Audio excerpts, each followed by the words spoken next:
Ope, publisher of the Corriere Canadese, North America's only Italian language daily newspaper, hosting this for Go Live TV and Corcan Media Group. It is our Law and Reality session with noted immigration lawyer Richard Borak. Wow. Now, Richard, you know, we never seem to be short of topics on the theme of immigration or immigration issues. Yep. From the moment we started, and we started talking about kids, separating kids from their parents, we had the notable story of Bruno and Ariana and their kids. That's You know, right. you want to get people that can make a contribution. They're young. They're at the peak of their start. Proven people. And the government of Canada wants to get them out. Wow. It's an incredible thing. Yeah. And then we came up with the other example of the Dimitri family, where you have 6 members, Yeah.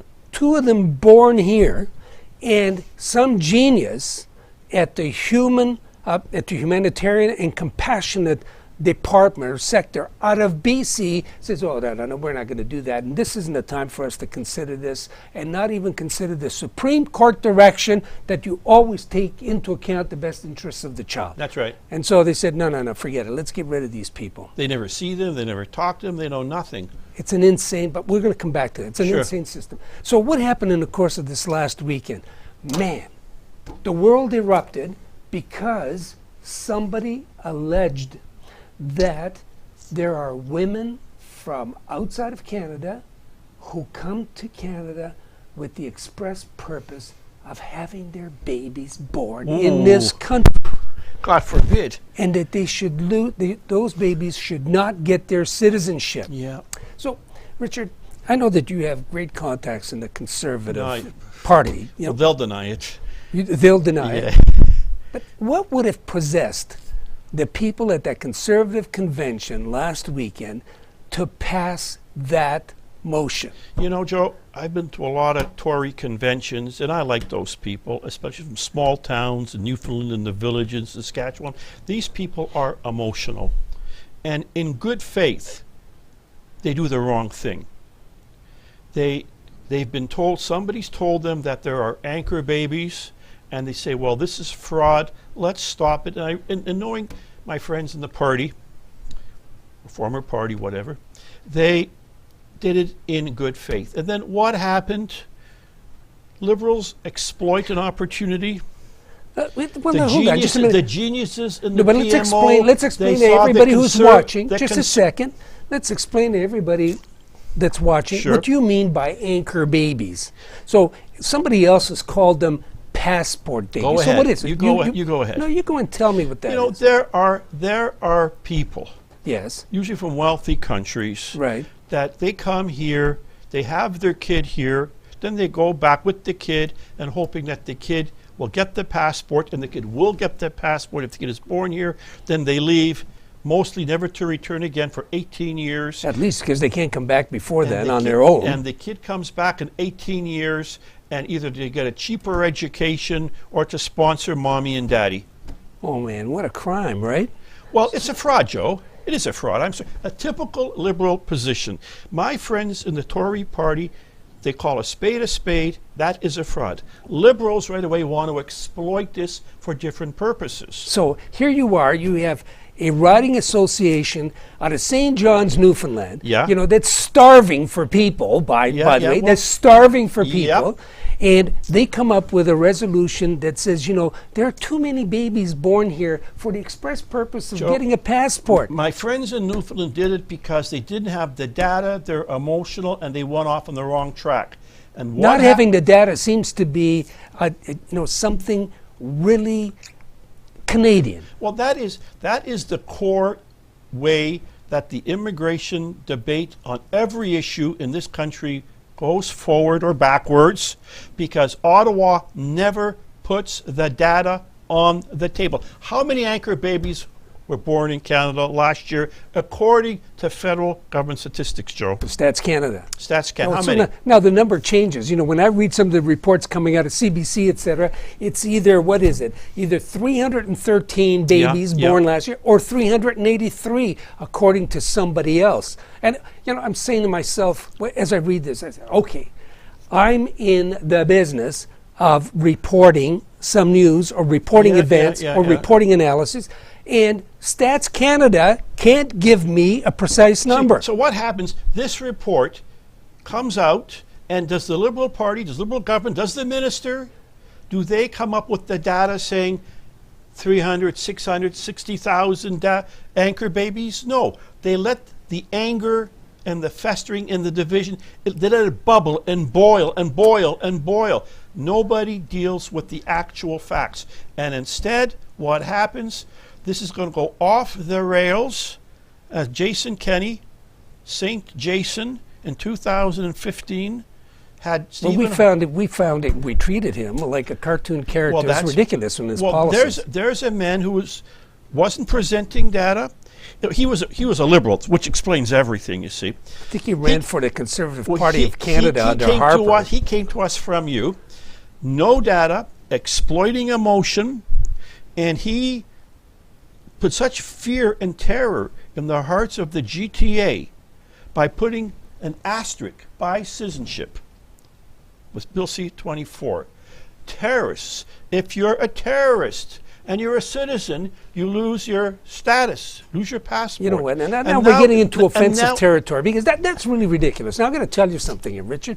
We're more or less the same age. You are a lot younger than me. Well, of course. Yeah, but at least 3 months. Maybe you'll remember the days when you'd fill out an application form and they'd ask you, "Are you a Canadian?" And then if you check off yes, you check off yes and say naturalized or native. Yeah. Okay.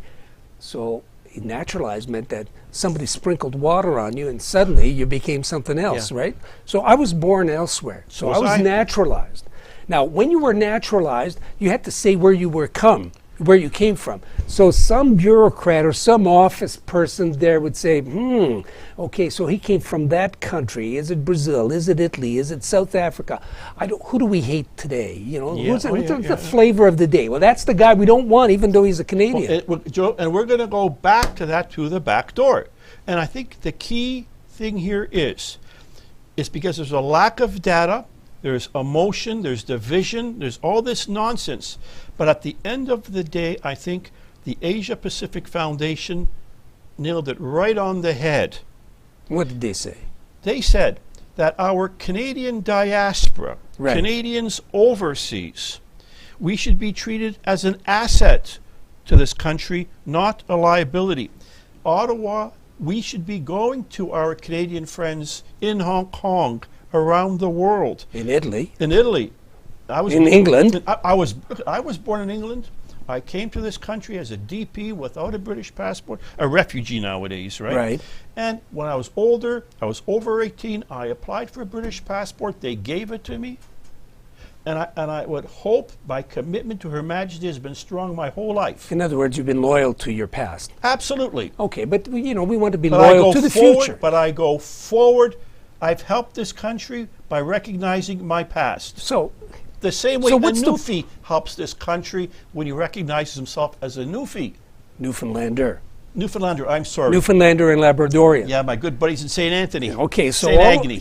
So you see, this is the part that really fascinates me, because we're looking at this immigration crisis, migration crisis, refugee crisis, cross-border crisis. Everything's a crisis. Everything's a crisis. Nobody can give you exact numbers. So, you kind of have to fill in the blank. You have to get an idea. And that's where here's an interesting fact. I turned on the Government of Italy website. I got 4 different sites, all using exactly the same figures, all of them giving me up to date, day to day. I can go in there after we get out of here, I can flip on the button, and I can know exactly how many people landed in which port in Italy and from which country and what they asked for.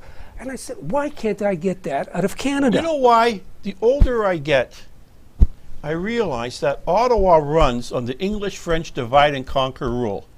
That is the management style there. They keep all the information to themselves, and they leak a little bit of information here, a little bit of information there, and it creates dissension, it creates bad feeling, and you divide the tribes. So here I can tell you now that in Italy, the big issue is jus soli. In other words, the anchor babies, Yeah. the passport uh-huh. babies. Are you entitled to Italian citizenship by virtue of the fact that you were born on that soil? So, for example, I was telling you a moment ago, and all of our viewers, I can give everybody up to the hour statistics of how many people Sure. have landed, registered, and what they've done with them. How many of them were women? How many of them were kids? How many of them were couples? I can tell you all of that. And that's why our European friends, whether they're right or wrong, at least they can have an intelligent policy discussion because they have the data. So last year and a half in Italy, there have been 300,000 people who have landed, like literally out of the blue, on ports, because you can only get there either by air or by water. Ship. In Canada, there's this vast crisis about border crossers, but nobody knows what the exact number is. Now, the latest numbers I saw, aren't even enough for me to scratch my head. Nobody in the GTA, or I can't speak for the rest of the country, but nobody in the GTA believes any data that comes out of Ottawa on immigration. Yeah, so all they do is they fill in with emotion. So, for example, on the question of emotion, we were talking about these passport babies. Yeah. So the only numbers that one can rely on are the ones from Stats Canada, more or less, and they say there's only 383. In that same period, do you know how many babies were born in Canada? 383,000. So if I use that larger number, 383, that's less than 1/10 of 1% of the overall numbers. How can anybody think that this is an issue? Yeah, but in the same report, if that data was correct, you're right, it's not an issue. But what did the rest of the CBC article say? In one hospital in Burnaby, there were 300 kids, anchor babies born in one hospital. So right away, what do we have? Nobody believes governments on anything when it comes to immigration. So you extrapolate the numbers. Out of 383,000 in 10 provinces, BC's got less than 5% of the entire population. So what's 5% of 383,000? There you go again. You're being logical. Well, I'm sorry, but that's the only way to have a debate. Well, you can't have a debate in this country because Ottawa will not come up with the real numbers. We're guessing. So we have the principal secretary to the prime minister, because look, we got to talk about Andrew Scheer, who's the leader of the Conservative Party, who doesn't seem to. He hasn't really grasped this issue. And, I don't blame him, even though it's easy to take a pot shot at somebody else. But here's Gerald Butts, who's the principal secretary to the prime minister, presumably. Who you'd think would have the data at his fingertips. Well, but he doesn't talk about data. He just simply says, remarkable, they, being the Conservatives, committed to giving the government the power to strip people born in Canada of Canadian citizenship. Well, that's a hyperbolic assessment. But here's a man, we're a year or 14 months away from an election. Don't you think it's still time to talk policy and not hysteria? And here's Butts, yet again, throwing gasoline on the fires of hysteria with no data. Well, I know who can believe a word he says? Well, he tweets it, and so like Trump, he tweets it. Everybody believed Trump's tweets about everything else. Why couldn't they do it with him? Gotcha, right? So you're in a position where you're going to have to support liberals. And I'm no. It'll be a cold day in hell when that happens. Okay. So, I want to be respectful to everybody who's actually part of this discussion. When Trump tweets, you got half the people believing him and half the people think he's the biggest liar on the face of God's earth. Well, that's 98% of people, not half. But there is an immigration debate in the United States with data flying all over the place. What do we have? They take opinion polls. They ask people what they think. And the biggest Trump supporters still support undocumented kids in the States. Undocumented kids in the States are supported by 85% of the people. Trump supports undocumented kids with all his tweets and schmeats. What's coming out of Ottawa with Jerry Butts? Undocumented kids? Nothing. Nothing. He does not. Ottawa and Jerry Butts they do not even recognize that there's 100,000 kids. Jerry Butts lives in Hyde Park, apparently. He doesn't recognize. He's in Ottawa now. Oh, God bless him. He should stay there. So he's not here to defend himself. Invite him. Why don't you invite him down here? Yeah, we'll do that. Okay. So Butts and Trudeau aren't encouraging any immigration debate on undocumented workers, on anchor babies, on any of the great issues of our day. Well, let me No data, nothing. Well, let me give you a piece of data, and then maybe, if anybody wants to come on this program, we can talk to them about it. Well, you mentioned about anchor babies. 18 years from now, they might want to come down here on their own, and they'll invite their parents. Presumably, we should treat them as an asset. Okay, The same presumably way, they already the same have. way you became how many passports do you have, Joe? I only have one. I have a Canadian passport. Okay, I used to have 2. Does that make you less of a Canadian? Well, Stephane Dion had 2. Mulcair had 2. Yeah, God bless him. A whole bunch of people had 2. I had 1. And they were an asset to this country? Well, I think everybody's an asset to the country, but I want to talk to you about the assets that are already resident in the country. You talked about the 300,000 Canadian diaspora living in Hong Kong. Sure. There's a lot more everywhere else. The ones that nobody talks about, the millions so that are in California. So, people move. That's the fact of life. And but for somebody to create, we should respect them, and we should build them into public policy, not throwing bricks at them. So in Italy, the big discussion is, shall you have citizenship just because you're born And here? the answer is? And they have a problem with that. And most Italians, that's a debate at the political level, but most Italians say, hey, you're here, you're one of us. We're not having babies, we might as well take you on, right? Number one. Number two, in Canada, somebody thinks that this is an intelligent discussion. So you know what I'm going to do? So I'm going to tell you, this is what really turned my crank on this. So you have at one end of the country, St. John's, Newfoundland Riding Association says this is bad news. Emotional. And what do? They use statistics from that other end of the country, British Columbia, where apparently this is the only place where the only place in the country where they've actually found the quote unquote problem, which I said is less than 1/10 of 1% of the entire. And for that, they're prepared to cheapen the concept of Canadian citizenship. So here's something else. If those kids come here 18 years from now to take advantage of the fact that they're Canadian born and want to come here, sure. In that 18-year intervening period, at the rate that Minister Ahmed Hussein has said, 300,000 per year, you're going to have 5,400,000 new immigrants here 18 years from now. I'm not going to be here 18 years from now, but 5,400,000. Now, if you multiply the number 18 every year for 18 years by 313, you're going to get to 5,400. So 5,400 out of 5,400,000, and this is turning somebody's crank. That's an issue worthy of national debate. You know what's worthy of national debate? Getting all of those people and saying, you know what? We're going to give everybody an exit visa that says no return. And we're going to start with all the people in that riding association and people in that city who actually believe some of this false data. How's that? Well, I'm sorry. Those people in St. John's, Newfoundland, they're doing this in good faith. They smell it's fraud. They're told it's fraud. And Jerry Butts hasn't got up and given them the data to show they're simply wrong. For there to I be fraud. I like my friends in St. John's. Yep. I have no respect for the folks in Ottawa. The Okay, folks, we agree, but you know what? You're a lawyer. In order for you to be convicted of fraud, somebody has to prove that there is malice of intent in what you do. Who went and checked with those women that was the reason why they went to have kids over there? You know what? You cannot. Butts' job, rather than exploit via tweet, rather than exploit the lack of data that he created the mess.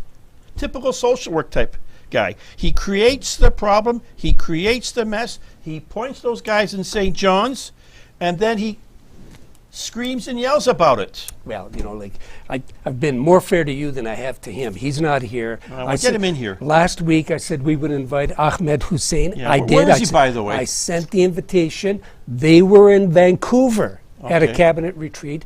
Now I'm going to do the same thing. That's where he accused people of being racist in this country. So what I'm going to do is I'm going to repeat the invitation to Jerry. That was that's where he's acknowledged that you were right about the chaos in refugee stuff. Well, you know, you can read whatever you want in the cabinet shuffle, but Yeah, right. so or at least responsibilities there. Sure. But you know what? We're already now out of time. As usual. As usual. But this is an interesting debate, and it's an interesting debate because nobody looks at all the facts. As I said, I can go to an Italian website and I can get all the facts I want. I can get the height, weight, the date of birth, the moment in which hospital or which maternity Because ward. our imperial masters in Ottawa, I can't get that information. because they don't want to give it to you because they want to divide and conquer. Well, maybe, you know, now you've got this great political conspiracy theory. It's not conspiracy, it's hardcore empirical reality. All I want to do is I want to go back to the topics that you and I Joe, when you were minister,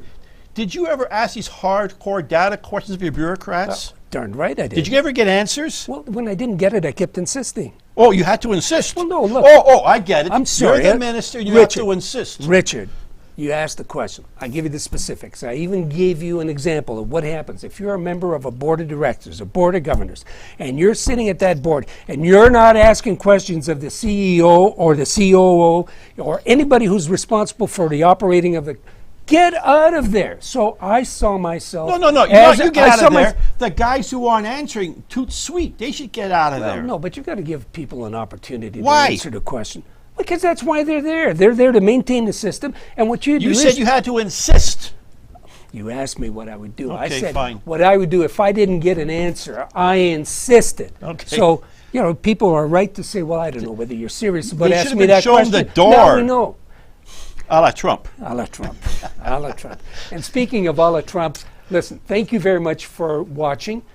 Thank you very much for listening. Some of that data, we think we can uncover the Yep. more specifics. Yep. And we can have a discussion on the basis of the data, which is important because immigration is, in my view, the only factor that will allow for demographic, economic growth of Canada. And if we're not smart enough to recruit the people we think will develop this country, then we deserve everything else we get. Right on. And if our debate is reduced to some of the nonsense that we've seen in the course of this week about racists and anchor babies and who's born where and why they're born there, you know, just imagine a woman Stupid. comes up with something, says, you know, I think I'm going to get pregnant because I want to have my baby born in Canada, not in Cancun, Mexico, not in some Hawaiian island, not in some places where they're steeped in great history or great weather. I'm going to go over there so that 18 years from now I want my child to have the option of going someplace else. Well, look, I feel proud as a Canadian that somebody thinks that that happens, but clearly it's only less than 0.1% of all the babies born in Canada. And for that, they cheapen everybody's citizenship. Okay, we want to increase the value of Canadian citizenship and affiliation to Canada. So keep watching Law and Reality. Joe Volpe, the publisher of Corriere Canadese, North America's only Italian language daily. Why is that? And Richard Borax, Yeah. noted immigration lawyer who insists on beating up on that publisher. On behalf of Richard Sir. and myself, thank you very much. We await the next time for your attention and your, how can I say, your patronage. Thank you very much.